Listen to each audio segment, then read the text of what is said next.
Welcome to Man Does Tech, where I solve the problems you didn't even know you had. You begin by creating the canvas and importing key assets so design decisions are anchored. First, choose a size and template or a blank layout and set margins and a 0. 125-inch bleed to avoid cropping. Then import your logo and a high-resolution focal image at 300 dpi so it prints sharp. Once done, lock the background layer and name your layers clearly.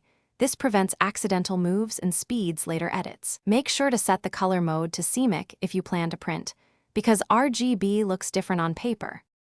You now build the visual hierarchy and place content with intention, not by guesswork. Start by enabling the grid and snap to guides, then align headlines, images, and CTAs to a 12-column or golden ratio grid to maintain balance. Choose 3 font sizes only: headline, subhead, body, and apply consistent spacing.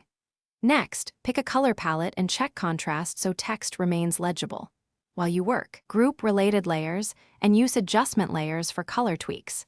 This keeps your edits non-destructive and easily reversible. You finish by exporting files tailored to the destination and performing a final check to catch mistakes. Export a print-ready PDF with crop marks, 300 dpi images, and CMYK color. Include bleed and trim settings. Also save a compressed PNG or JPEG for web at 72 dpi with file size optimization. Before sending to press, do a proofprint at actual size and inspect bleed and margins. If colors or alignment are off, go back, fix the source layers, and re-export. This iterative check prevents costly reprints and production delays. Thanks for watching.